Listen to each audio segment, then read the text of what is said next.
Phexrosin kan gaafatte na jaallatta jedhe akka gooftummaatti agaappee isa jedhamu sana na jaallatta kan si jaalladhu ati beekta eenyus si jibbaa yoo beelofne kan nu nyaachisu yoo dheebonne kan nu obaasu yoo dhukkubsanne kan nu fayyisu isa darbee achaas fiddee seenaa kan nutti himtu isa fuulduraa kan nutti agarsiistu beekumsaan kan si raga'u kan si fakkaatu kan hin jirre yoo barbaadde jara du'anii jiran kaastee haasofsiisuu dandeessa yaadattu miti as jiraachuun nuuf gaariidha godoo sadii ijaarranna tokko siif tokko Musee tokko Eeliyaasiidhaaf jedhan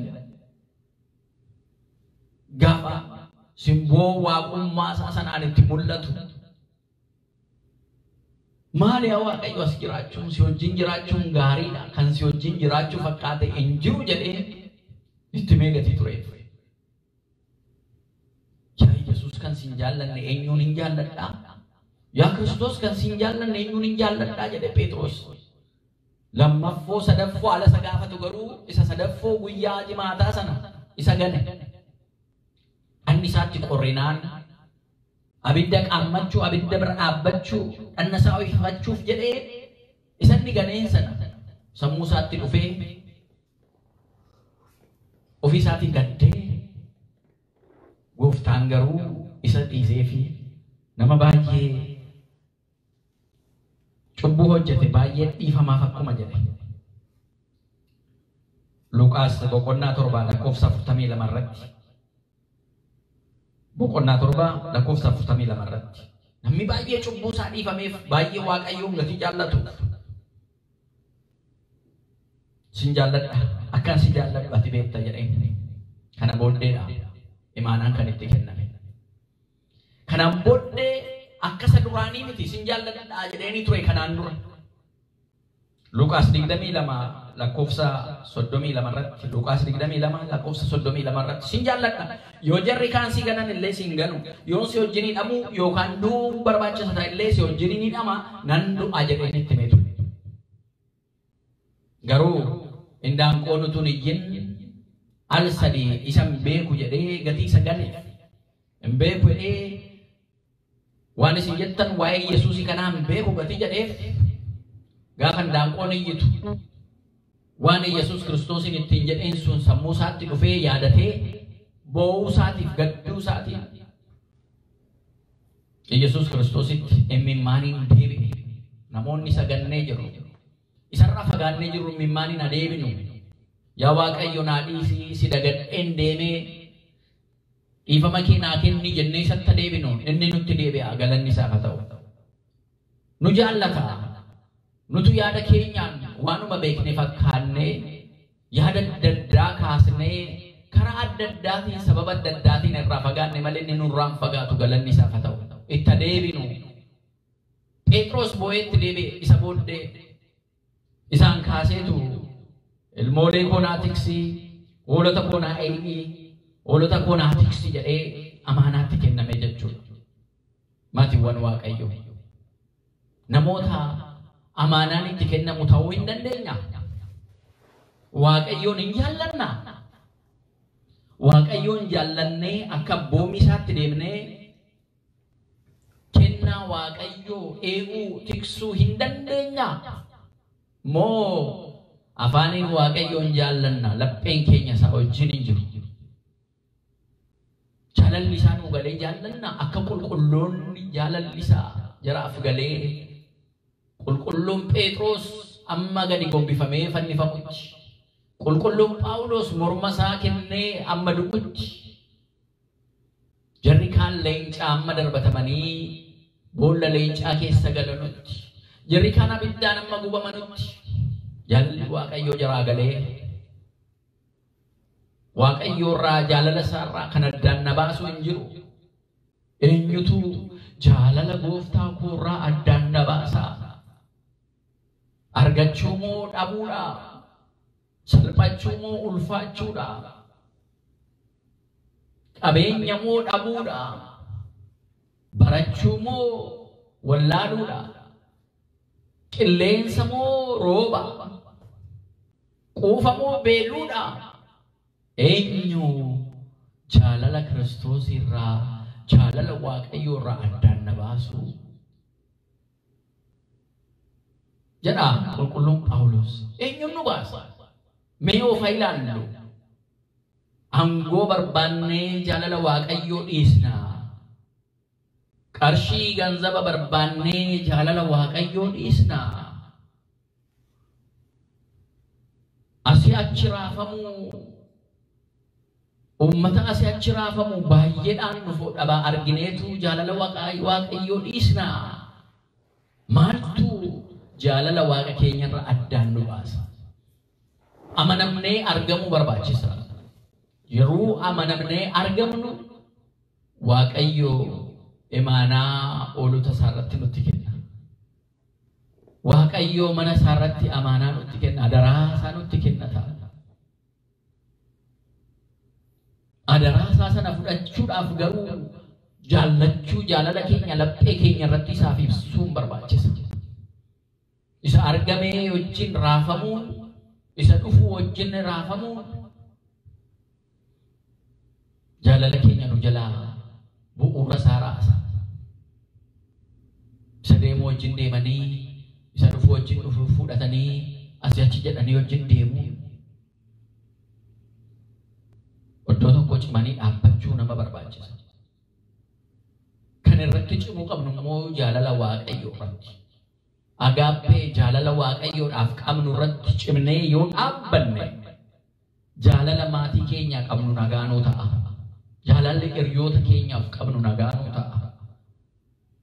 Jaalalli biyya keenyaaf qabnu nagaanoo ta'a. Jaalalli hojjaa keenyaaf qabnu nagaanoo ta'a.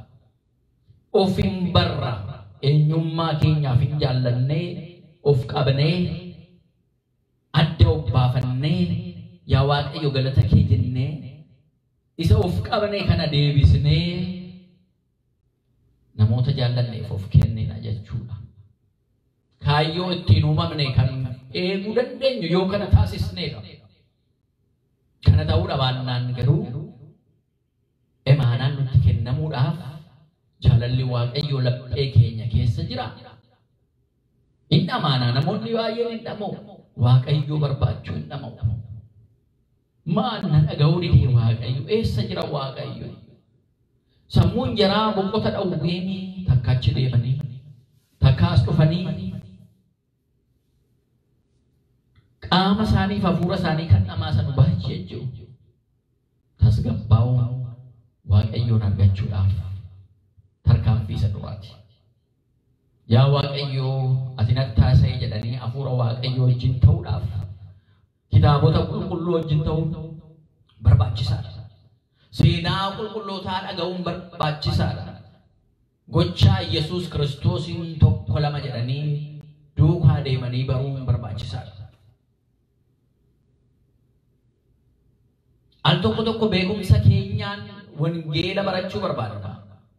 Wangeel yaada keenyaan kan barannu taayitaa sadarkaa barumsa keenyaatiin kan madaalamu tun ta'e amantaadhaan kan ilaalamudha. Isa yoo ta'e haala sirriidhaan jaalalli Waaqayyoo laphee keenya keessa ala galu cimina amantaa argannaa jechuudha.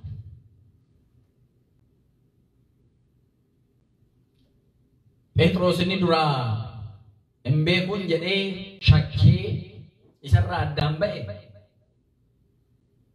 bara 68 tokko tokko 79 jedhu bara Niiroo Roomaa irratti bulchaa ta'ee fannootti fannifamee masqala baatee fannoo irratti gadi gombifamee fannifamee jaalala isaa Yesuus Kiristoosiidhaaf qabu agarsiisee jira.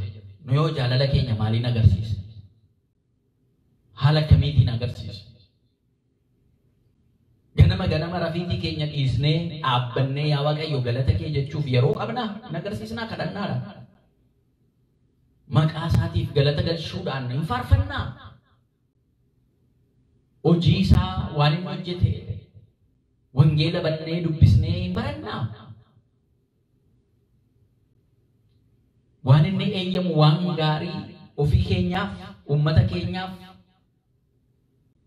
walii waan gaarii taasisnaa waan gaarii hawwinaa sammuun keenya nagaa isaatiin ajaja isaatiin abboommii isaatiin hin deema of gaafachuu qabna isa jaallanna la jennu yoo na jaallattan seera koo eegaa jedhe seera isaa sanarra deemnee eeguudhaan fedhiinni yoo na jaallattan kana taasisaa kana raawwadhaan nun jedhisan abboommii isaa sana keennee ittiin deemuu dandeenya.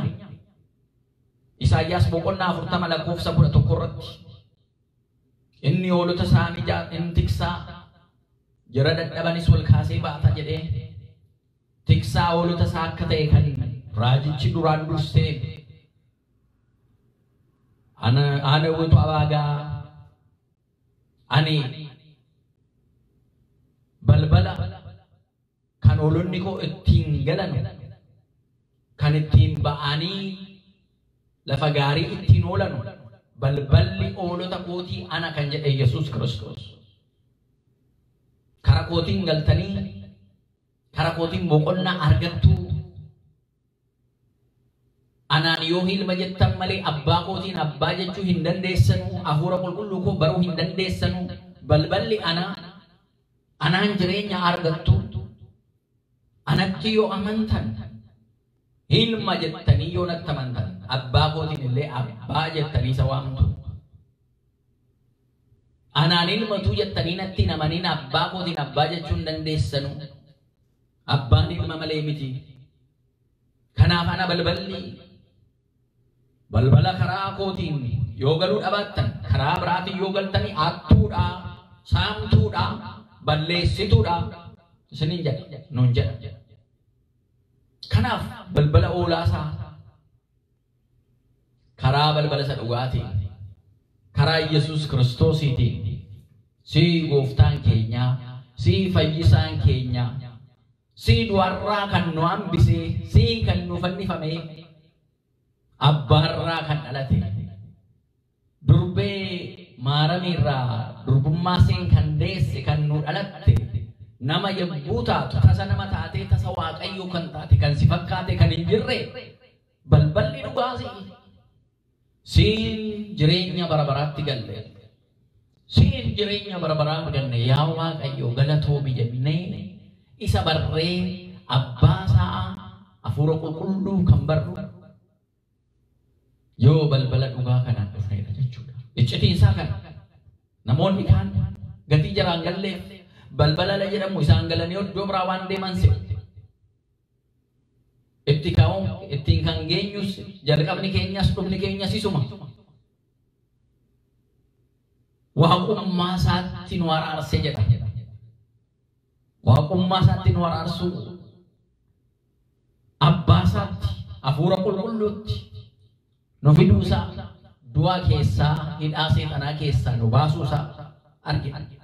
Kanaaf hoolota illee isa argine kanatti gara mootummaa isaatti akka fidnuuf imaanaan nutti kennamee jira jechuudha.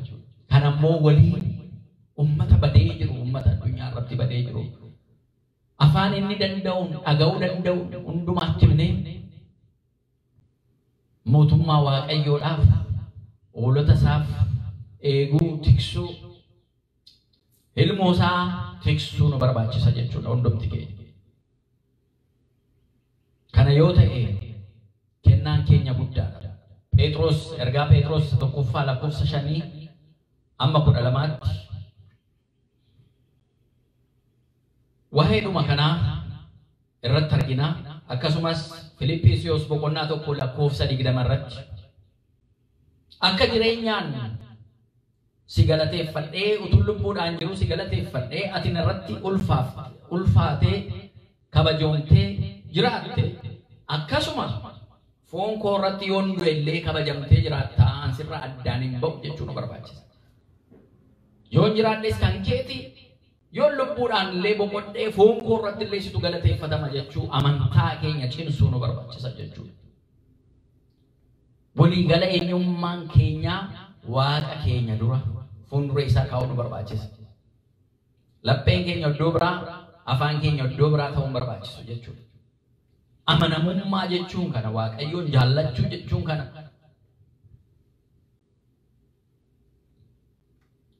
Amantaan kiristaanaa jaalalaan kan hojjetamedha.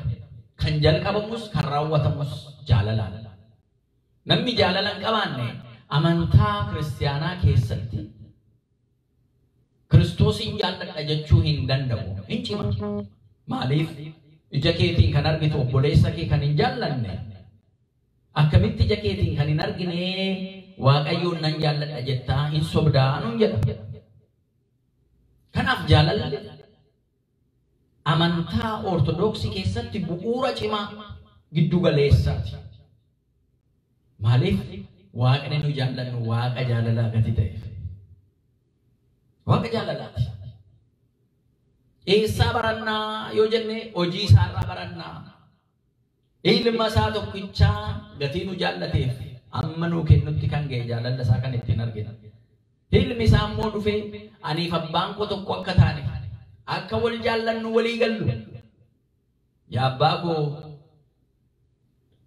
oolonnati naa kennite kun tokko ta'anu jedhee gargar akka hin baane tokko akka taanu akka walii yaannu amaanaa kan nutti kenne jaallatamummaa kan nutti kenne kana. Kristinaa amantaadhaan jiraanna yoo jenne walii yaadu namni wal jaallatu walii yaada. Sinsinniidhaan wal arga. Yeroo yeroodhaan sagalee walii dhaga'uu barbaada. Yeroo yeroodhaan qaamaan wal arguu barbaada namni jaallatu. Nu wal jaallannaa gaaffii guddaadha. Jara nu jibbane miti. Innumtiyyuu wal jaallannaa kan walitti dhufnee tokko jirru yoo ta'e addunyaa hundumaa jaalladhaa jara sin jibbanullee jaalladhaa nuun jedha. Yoo nu kenname abeet yaa ogaa waaqayyo. Kenna guddaadha. Jara nu jibbanus jaallachuu. Yeroon galagalee yeroo ammaa yeroo nu jaallatu luyyuu jaallachuu dadhabaa jirra. Jaalalli namaa bushaa'aa jira. Badaa jira. Maaliif? Wangeela Maatiyos boqonnaa 24 irratti kan caqasame jaalalli namaa hin qabbanoofti jedha. Hin baddii hin qabbanoofti jedha. Hundumtuu of jaallataa ta'a. Hundumtuu akka fedhii isaa kan fedhii isaa duwwaadhaaf fiigu ta'a. Kan walii yaanne ta'a. Kun jecha waaqayyooti. Sagalee waaqayyooti. Of gaafannu gaa jaalala qabnaa. Ammallee Yesus Kristos nu gaafata na jaallattaa isin jedha. Hin jaallattaanii waaqayyoon. Hin jaallattaanii Yesus Kristos ilma waaqaa waaqa kan ta'e hin jaallattaa hin jaallannaa. Wala gaafannu. Inni yoomiyyuu amalli isaa jaalala. Hunda keenya ni jaallata. Hojii duuka bu'ootaa boqonnaa 20 lakkoofsa 20 irratti dhiiga isaatiin gatii nu jaallatuuf nu bite. Bitamnee jirra. Kan keenya miti jechuudha eenyummaan keenya. Dhiigaan kan bitame, jaalalaan kan bitame, lubbuun kan itti wareegamee kan itti kaffalameedha. Nu galeera. Isa taanaan uulota jara badanii jiran sana duukaa dannee barbaannee kottaa sin jaallata waaqayyoon jennee hin waamna. Ilmoolee isaa kottaa waaqayyo sin jaallataa jaalala waaqayyo sinitti agarsiisna jennee hin waamna. Of gaafannaanumaa jalqabeen of gaafannaa jechuudha. Maaliif? Isa jaallachuun isa uffachuudha. Yesuusin uffadhaa, Kiristoosin uffadhaa nuun jedha. Isaan beekamaa jechuudha. Mallattoon keessan isa haa ta'u jaalala. Inni immoo jaalala gatii ta'eef jaalala ta'uu. Namni immoo jaalala jaallata. Amaluma namaa gatii ta'eef. Gatii kanaa yoo jaalala qabaanne isa bakkeellee harkisuu ni dandeenya. Wangeela Yohaannis boqonnaa 16 lakkoofsa 30 irratti. Waan hunda akka beeku Yesus Kristos abbaa isaatii wajjin waan laphee keenya keessa deddeebi'u hundumaa akka beeku kan ittiin hubannu. Maatiiwwan Waaqayyoo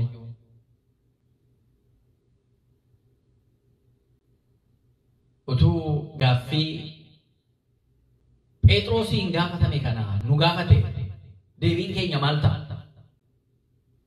Yaa baduu na jaallattaa siin jedhee dhufee ammas si gaafate maal jettaan? Hin jaallattaanii? Waaqayyoon jaallattaa? Jaallachuu immoo akkamitti ibsita? Dhuguma jaallattaa? Abboommi isaa hin eegdaa? Seera isaatiin hin bultaa? Hin galateeffattaanii? Namoonni baay'een kana raawwachuuf kan carraaqxan hin jirtu. Waaqayyo sin eebbisu. Waan dandeessan jaalala Waaqayyo ibsuuf galata isaarraa jalqabdanii maan dadhabamaan magalatti bara qilleensa gashanii baasuuf rakkisaa ta'ee oksijiiniin meeshaadhaan nama hafuura baafatu kana hafuura inni nuu kenne isa tolaa kana yaa Rabbi galata kee jennee isa galateeffachuu dadhabna amma dandeenyetti galateeffachuu ganamaa galgala isaa galata galchuu isarraa jalqaba waan gaarii hawwanii waan danda'an waan hawwan sana immoo Waaqaaf yeroo kenninu qabnu uummata waliin jaalalaaf waan dandeenye walii yaaduudhaan keessumattuu yeroo rakkoon amma addunyaa irratti dhufee jiru kan jaalala Waaqayyoo kan ibsinu obboleessota keenyaaf jiran wajjin jiraniif waan gaarii haala taasisnu ta'uusaa baruu qabna jechuudha. Qulqulluu Phexros kanatti kenname isarratti gaa haala inni ittiin boqotus ala dargaggummaa keetii harka kee bal'istee akka barbaadde ofiin uffatta alammoo umuriin kee deemu sana harka kee ati bal'istaa jira kaantu sitti uwwisaa jedhee isanni Roomii irratti fannifamee du'u haala inni ittiin boqochuuf jiru sana itti ibsee jira. Yohannis akkuma koo yoo ta'e utuu akkuma kanatti jiraatee maaltu eenyuun galshaa jedhee akka inni amma inni dhufutti Yohannis hin jiraataa jedheedhuma itti hime sana achirratti dhagaseetu jira. Namoonni Waaqayyoon jaallatan akkuma kanaan utuu jirannu kan hin mul'anne hin jiru. Lafti awwaala isaanii hin beekamu, du'aniiru hin jedhamanu, jiru immoo jedhamanii ijaan hin argamanu jechuudha. Hojiin Waaqayyoo dinqisiisaa waan raajiiti. Jaalala isaa ala agarsiisnu Waaqayyoof inni immoo hojii hafuura isaa hojjechisiisa. Galanni isaaf haa ta'u. Kanaaf jaalala isaa laphee keenya keessatti bulshannee akka dhugaa bu'oota isaa akka dhugaa bahoota isaas akka abbootii keenyaa jara duraanii amantaa isaanii ciccimoo ammas illee baay'ee jiru dhoksanii of dhoksanii kan jiran keessa isaaniitiin Waaqayyootti kan boo'aa jiraatan baay'ee jiru. Maatiiwwan Waaqayyoo keessas baay'een jirtu. Angoo lubummaa, angoo lallabummaa gatii qabnu duwwaa of ta'in hundi keenya Waaqayyoo nu jaallata. Waaqayyo jaalala qabnu immoo nu immoo itti ibsuu barbaachisa. Kan jaallattaniin kan Waaqayyo jireenya keessan keessatti waan baay'ee hojjette hin jiraattu. Ammallee Waaqayyo jaalalli isaa nu keessatti bulee waan gaarii akka hojjennu nu haa taasisu. Fedhii Waaqayyo kan ittiin guunnu nu haa taasisu. Egaa akkan si jaalladhu ati ni beektaa jedhe akkuma qulqulluu Phexros deebise. Nuyis Waaqayyoon jaallachuu keenya ati ni beektaa jennaani inni hunda beekaa waan inni hin beekne hin jiru. Kanaaf waan amaanaa nutti kennamee tiksinee kunuunsinee akka eegnu fedhii Waaqayyoo nuuf haa ta'u.